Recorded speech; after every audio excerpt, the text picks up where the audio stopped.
नमस्कार, मैं हूँ सुकृति रॉय और आप देख रहे हैं वन इंडिया हिंदी। मार्च 2009 आम चुनाव में महज 2 महीने का वक्त बाकी था।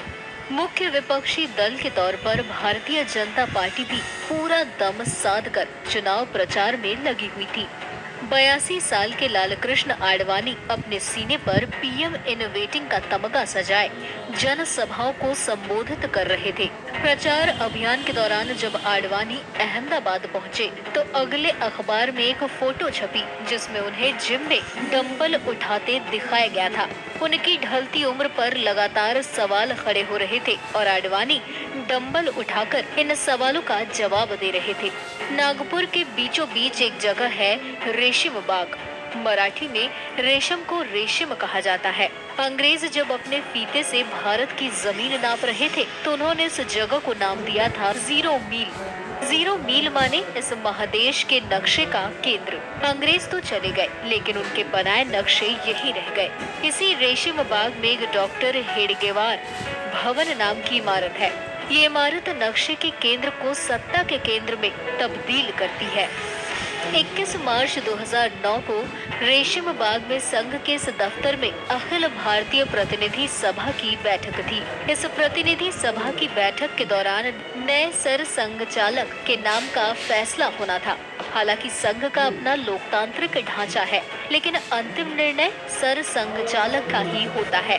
अब तक रवायत ऐसी ही रही थी कि हर सर संघचालक अपना उत्तराधिकारी खुद चुनता आया था। पहले सर संघचालक हेडगेवार ने माधव सदाशिव गोलवलकर का चुनाव किया। गोलवलकर जब मरे तो उन्होंने संघ के स्वयं सेवकों के नाम 3 चिट्ठियां छोड़ी थी। इसमें से एक चिट्ठी पर बाला साहेब देवरस को नया सरसंघचालक बनाने की इच्छा प्रकट की गई थी। वहीं रज्जू भैया के सरसंघचालक बनने तक ये रवायत बदस्तूर जारी रही। जब 2000 में रज्जू भैया अपने स्वास्थ्य कारणों से सरसंघचालक के दायित्व से मुक्त हुए तो उनके वारिस समझे जाने वाले एचवी शेषाद्री ने भी स्वास्थ्य कारणों से सरसंघचालक बनने से इनकार कर दिया था। इसके बाद के.एस. सुदर्शन को नया सर संघचालक चुना गया था। अब सुदर्शन भी अपने सर संघचालक के दायित्व से स्वास्थ्य कारणों के चलते मुक्त हो रहे थे। वहीं राष्ट्रीय मीडिया में एक ब्रेकिंग न्यूज चल रही थी कि मोहन भागवत संघ के 6ठे सर संघचालक बन चुके हैं। हालांकि मीडिया में ज्यादातर लोगों के पास उस समय तक उनके बारे में कोई खास जानकारी नहीं थी, लेकिन आरएसएस से जुड़े लोगों के लिए ये निर्णय चौंकाने वाला नहीं था। सर कार्यवाहक को सामान्य तौर पर अगले सर संघचालक के रूप में ही देखा जाता है। संघ में एक अलिखित नियम है कि 75 की उम्र के बाद आदमी संगठन के तमाम दायित्वों से मुक्त हो जाता है। अब बात करते हैं मोहन भागवत की। मोहन मधुकर राव भागवत के परिवार का संघ से 3 पीढ़ी का नाता है। उनके दादा नारायण भागवत सतारा के रहने वाले थे। कानून की पढ़ाई करने के बाद नारायण वकालत करने के लिए सतारा छोड़कर चंद्रपुर आए थे। नागपुर की नील सिटी स्कूल में नारायण और केशव बलिराम हेडगेवार सहपाठी हुआ करते थे। दोनों लोगों को स्कूल में वंदे मातरम गाने की वजह से स्कूल बदर कर दिया गया था। चंद्रपुर आने के बाद नारायण ने कांग्रेस ज्वाइन कर ली। हेडगेवार भी संघ की स्थापना से पहले कांग्रेस के 54 सदस्य हुआ करते थे।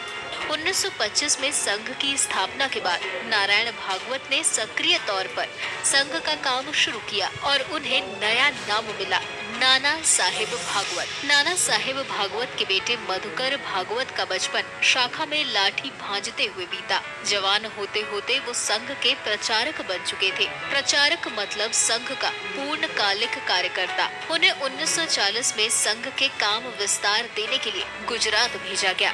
गुजरात में कुछ साल प्रचारक के तौर पर काम करने के बाद मधुकर घर लौटे। उनकी शादी मालती बाई से करवा दी गई। शादी के कुछ समय बाद मालती गर्भवती हुई। 11 सितंबर 1950 के दिन वो एक बेटे की मां बनी। इस लड़के का नाम रखा गया मोहन। मोहन भागवत के पैदा होने के बाद उनके पिता मधुकर भागवत ने कानून की पढ़ाई शुरू की। पढ़ाई करने के बाद वो चंद्रपुर लौटे और अपने पिता की तरह ही वकालत करने लगे। थोड़े समय बाद वो अपने पिता की जगह चंद्रपुर जिले के संघ कार्यवाह बने। जिला कार्यवाह आरएसएस का जिला स्तर का सबसे बड़ा पदाधिकारी होता है। मोहन भागवत का बचपन भी अपने पिता की तरह ही शाखा में बीता। 12वीं तक चंद्रपुर में उन्होंने भी पढ़ाई की। इसके बाद भागवत ने अकोला के doctor Punjab Rao Deshmukh veterinary college में दाखिला ले लिया। संघ का काम यहाँ भी जारी रहा। कॉलेज में भागवत को संगीत और थिएटर का शौक लग गया। उन्होंने गायन और थिएटर प्रतियोगिताओं में कई इनाम जीते। मोहन भागवत की जीती हुई ट्रॉफियां और मेडल अब भी भागवत परिवार के पुश्तैनी मकान की सजावट में काम आ रहे हैं। पढ़ाई पूरी करने के बाद मोहन भागवत ने हर नौजवान की तरह अपना रुख नौकरी की तरफ लिया। उन्होंने चंद्रपुर में ही एनिमल हस्बेंड्री विभाग में बतौर वेटनरी ऑफिसर नौकरी शुरू कर दी। कुछ महीने भागवत चंद्रपुर में रहे। इसके बाद उनका ट्रांसफर चंद्रपुर से 90 किलोमीटर दूर चमोर्शी कर दिया गया। 1974 में भागवत अपनी पोस्ट ग्रेजुएशन के लिए अकोला चले गए। आपातकाल के कुछ दिन पहले ही उन्होंने अपनी पढ़ाई छोड़ दी और संघ के प्रचारक बन गए। आपातकाल के दौरान भागवत के माता पिता को जेल में डाल दिया गया। उनकी मां मालतीबाई उस समय चंद्रपुर में जनसंघ की महिला मोर्चा की अध्यक्ष हुआ करती थी। भागवत के पास अंडरग्राउंड होने के अलावा और कोई चारा नहीं था। आपातकाल के दौरान वो अज्ञातवास में रहे। आपातकाल हटने के बाद उन्होंने संघ में तेजी से तरक्की की।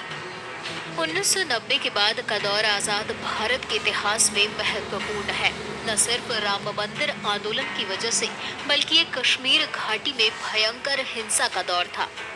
इस समय संघ की शाखाओं में नया खेल शुरू हुआ। खेल का नाम था कश्मीर हमारा है। इस खेल में कुछ स्वयंसेवक गोल घेरे के बीच खड़े होते, दूसरे स्वयंसेवक घेरे में खड़े स्वयंसेवकों को बाहर ढकेलते और नारा लगाते, कश्मीर हमारा है। आरएसएस अपने स्वयंसेवकों में कश्मीर समस्या के प्रति खेल के जरिए जागरूकता ला रहा था। ये वही दौर था जब शाखाओं में नारे लगाए जाते, कश्मीर हिंदुस्तान का, नहीं किसी के बाप का। खेल के साथ राजनीतिक विचारधारा को नत्थी करने के पीछे जिस शख्स का दिमाग काम कर रहा था, उसका नाम था मोहन भागवत। मोहन भागवत उस समय अखिल भारतीय शारीरिक प्रमुख हुआ करते थे। वो 1999 तक इस पद पर रहे। 2000 में एचवी शेषाद्री के हटने के बाद उन्हें सर कार्यवाह बनाया गया। वहीं 2009 में जब मोहन भागवत ने सर संघचालक का पद संभाला तो आम चुनाव में महज 2 महीने ही बाकी थे। इस चुनाव में बीजेपी की हार हुई और आडवाणी पीएम इन वेटिंग बनकर रह गए। इसके बाद संघ ने पार्टी पर अपनी पकड़ फिर से मजबूत करनी शुरू की।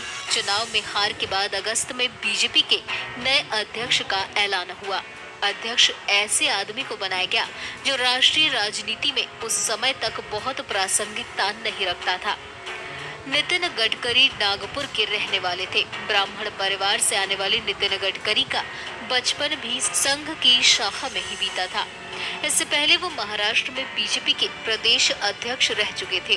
दौड़ में दूसरा नाम मनोहर पर्रिकर का था। पर्रिकर भी गडकरी की ही तरह संघ की शाखा से निकले स्वयंसेवक थे। अध्यक्ष पद के चुनाव ने साफ कर दिया था कि संघ ने एक बार फिर से बीजेपी की कमान अपने हाथ में ले ली थी। 2013 में अगस्त के पहले हफ्ते में कोलकाता में आरएसएस ने सेमिनार रखा। सेमिनार का विषय था इस्लामिक फंडामेंटलिज्म। इस सेमिनार में देश भर से 220 प्रतिनिधियों ने हिस्सा लिया। सेमिनार के बाद मोहन भागवत ने पत्रकारों से औपचारिक बातचीत के दौरान कहा, मोदी अकेले ऐसे राजनेता हैं जो संघ की विचारधारा के साथ अब तक जुड़े हुए हैं। 13 सितंबर 2013 मोहन भागवत से पत्रकारों की बातचीत के करीब 1 महीने बाद नरेंद्र मोदी को आधिकारिक तौर पर बीजेपी का प्रधानमंत्री पद का उम्मीदवार बनाया गया। नरेंद्र मोदी के लिए संघ का समर्थन हासिल करना आसान नहीं था। गुजरात में गोवर्धन जड़ाफिया और संजय जोशी रेडिकल हिंदू लाइन वाले नेता माने जाते थे। नरेंद्र मोदी ने बड़ी सफाई के साथ उन्हें बीजेपी से किनारे लगा दिया। इस वजह से संघ और मोदी के बीच रिश्ते बहुत सहज नहीं थे। आखिर में मोहन भागवत ने नरेंद्र मोदी के नाम पर अपनी सहमति जताई। इस समय तर्क दिया गया कि अगर नरेंद्र मोदी संघ के एजेंडे से इतर काम करते हैं तो 2019 में उनसे हिसाब बराबर कर लिया जाएगा। बता दें कि मोहन भागवत के नेतृत्व में संघ की कार्यशैली में बड़े बदलाव देखने को मिले हैं। संघ की बीजेपी पर जो पकड़ अब भी है वो इतिहास में कभी नहीं रही। इसके अलावा संघ के अनुषंगिक संगठनों की संख्या और सदस्यता में भी बड़ा इजाफा हुआ है। आज संघ के मुख्य 36 अनुषंगिक संगठन काम कर रहे हैं। देश भर में करीब 1.5 लाख प्रोजेक्ट्स पर काम चल रहा है। शुरुआती दौर में मोहन भागवत संघ के अब तक के सबसे कमजोर सर संघचालक कहे जाते थे। 2014 के बाद स्थितियां बदल गई। आज सर संघचालक के चारों तरफ Z+ सुरक्षा का घेरा चलता है। ये जान के खतरे की बजाय उनके सियासी हैसियत की भी गवाही देता है। संघ के ताजा उभार को इतने से समझा जा सकता है कि मंत्रिमंडल विस्तार से ठीक 2 दिन पहले बीजेपी का राष्ट्रीय अध्यक्ष संघ की बैठक में सामान्य कार्यकर्ता की तरह पिछली सीट पर बैठा देखा जाता है। फिलहाल इस वीडियो में इतना ही। ऐसी ही जानकारियों के लिए बने रहिए हमारे साथ।